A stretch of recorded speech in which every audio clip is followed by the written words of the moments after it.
How many of your commanders are 4-drops? I'm willing to bet it's a majority. But why is this? I think the real commander threats slink in at 4 mana, a magical midpoint where power meets speed and where removal is a stumbling block you can more easily come back from than, say, 5+. And if you're running a healthy lineup of 2 mana ramp spells, you can consistently land your 4-drop commander on turn 3. This is Weirdly Specific, a weekly top 10 series exploring a narrow or niche subject, and today we're breaking down 10 4-mana commanders that absolutely must be answered, or they'll spiral out of control.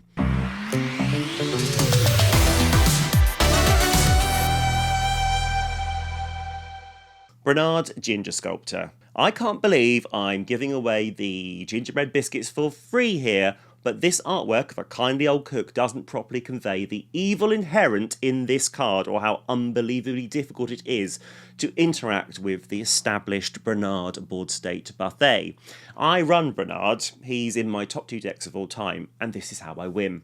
The appetizer is early protective plays, benevolent bodyguard, selfless spirit, Safi Eriksdotter, and they herald the arrival of Gordon Rampagey, and no one wants to waste removal on low value utilitous creatures, so Chef is protected when he arrives, because now you try to remove him, you sack the small creature, and he brings it back as a golem food artifact creature, and if you throw in token multipliers, he whips up some delightful duplicates.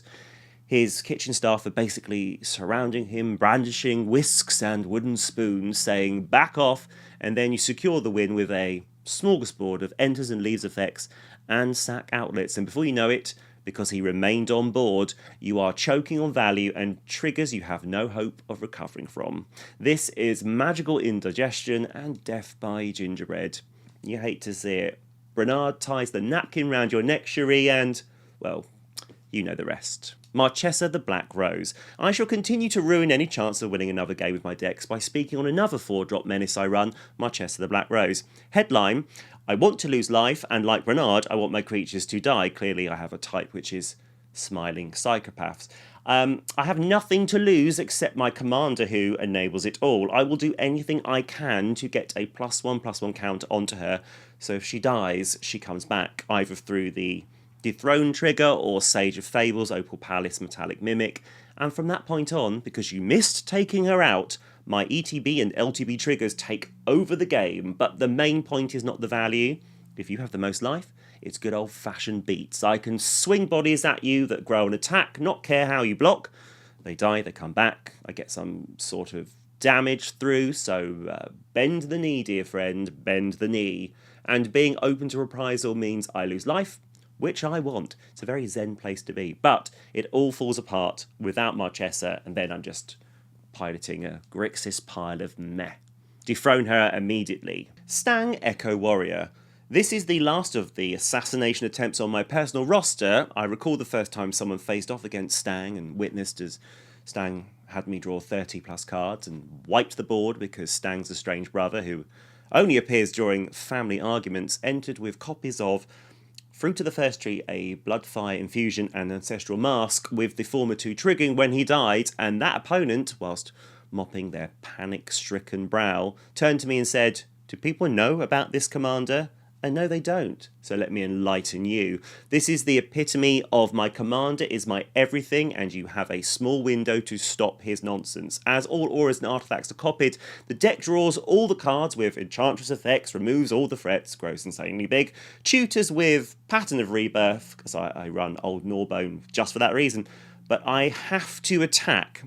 And with the power and toughness buffs and the evasion it can gain, it's not the stress of blockers, it's its one weakness, and that is it does not have haste, which I can give it. But this gives you 1 solitary turn to get the twins off the board. 1 before the inevitable Canopy cover or Brotherhood Regalia, which takes that opportunity away from you. There are no +1s allowed at this family gathering. Get rid. Rebecca, Splitter of Seconds.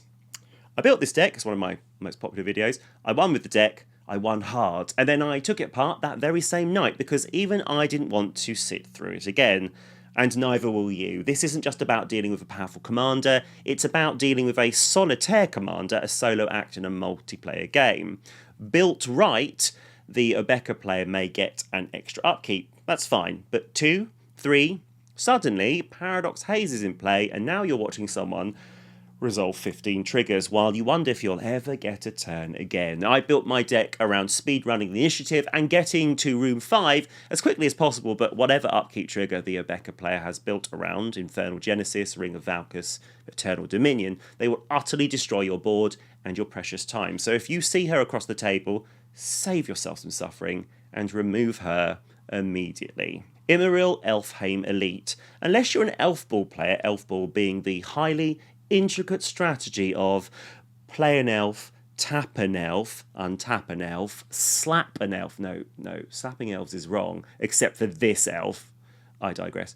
You might not have even seen Immaril, as it is an elf legend from the Game Nights 2022 free-for-all supplementary product, but you won't forget playing against them because it's 2 lines of elegant text adding up to you being punched in the face through a brick wall.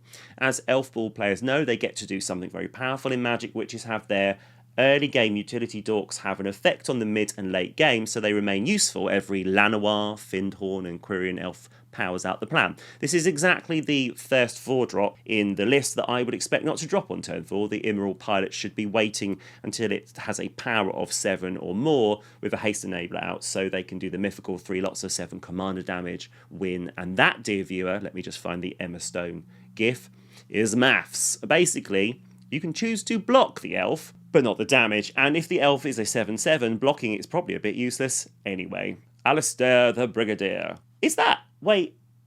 I know that face. You can't fool me. That's Craterhoof Behemoth crammed into a fetching military jumpsuit in the command zone. A Craterhoof in disguise that passively builds an entire army from scratch, turning every mana rock, every saga, every legendary creature that gives ward or indestructible to Alistair into a small heap of soldiers, and is constantly marching step by step towards game-ending devastation. He must be popular on EDH Rec. This is no slow defensive siege. This is a full-scale military operation, and I would not be surprised to see an encroaching Mycosynth being deployed to the front lines, so all those cavalry-ready recruits become their own battle-wide buff. If you don't want to fall under the foot of an ever-growing platoon, take him out early or prepare to be overrun. Lulu Loyal Holifant. Oh, who's a cute little elephant? Who's a friendly little flapping elephant? Oh, God, I hate myself. Listen, Lulu is a power-hungry pachyderm who turns a team into towering tusk terrors. Welcome to your Dumbo demise, but only with one specific background choice. Maybe save your paths and swords for something else if it's cultist of the absolute, criminal past, or agent of the Shadow Thieves. Those backgrounds were probably chosen for the I'm a shady elephant memes. However, if it's guild artisan, it's time to earmark removal for Lulu because she just found access to a permanent that can leave the battlefield and advance her plan in a synergistic loop. Treasures. Attack the player with the highest life total with Lulu in a sky full of flyers or evasive types, which taps them. Create treasures, sack treasures, and use the mana to advance the board with more flyers or, God forbid, token doublers or extra combat cards. And distribute +1/+1 counters and repeat. You're going to get flattened by an unstoppable stampede of value, and I've been there, man. Ignore it at your peril. You're about to be trampled under a tidal wave of tusks and treasure tokens. Side note, Bloodroot Druid, excellent anti-treasure tech. You're welcome. Ramses Assassin Lord. Ah, the irony of preparing for a commander you probably won't see. Only mad lads will have a contract killer in the command zone. It's like wearing a crudely written sign taped to your back saying, "Kick me." If the Ramses player takes out one player and they attack them with an assassin, everybody loses. Played correctly, Ramses never walks in through the front door. He's flashed in, reanimated, or sneakily slipped onto the field just as the assassination order is about to be fulfilled. I have him in my Kindred Changelings Ur-Dragon pile. Each of those changelings are assassins, and a well-timed Shadowrite Priest or Birthing Pod activation or Chord of Calling cast bring Ramses out. If you see him enter the battlefield, well, that's your cue to destroy him immediately because the pilot isn't playing fair. They're going for the throat. In the wider metagame, if you know this is that Ramses deck, you may need to gang up on the pilot and use the best type of removal out there. Player removal. Strike first, or be silenced. Heliod the Radiant Dawn. Okay, so I was thinking how to encapsulate why you should remove Heliod the Radiant Dawn in one sentence. Here goes. Flip Heliod to his corrupted side, cast Windfall, and now time stretch costs 2 blue, and Emrakul is free, and can be cast at flash speed. Well, I think that covers it. Well, I suppose we have more time in the video. Behold, Heliod, the horn-headed harbinger of hubris, descending from on high with promises of light, love, and lavish card draw. At first, he seems like a benevolent god, gifting the table divine boons and group hug glory, but beware! Heliod is the god of bait and switch, the celestial con man, and his true miracles are the ones that leave your face faithless. That doesn't make sense. I'll leave it into the edit. Good. You have plenty of time to interact with Heliod, and I think that is the problem. It costs 2 and 2 white, and 3 and 2 life, or 1 blue, to flip, but my advice is remove as early as possible. How are you going to deal with a commander who flouts main rules of the game, timings of spells, and how much spells cost?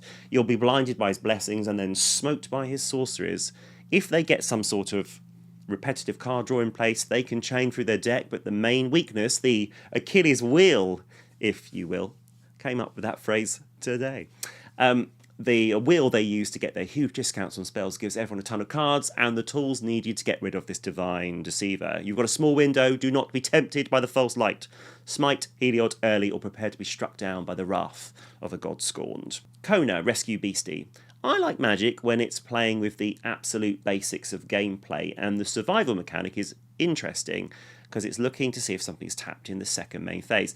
If somehow you have allowed Kona to do what its creature type suggests and survive while tapped in the second main phase, well, what happens next is entirely your fault.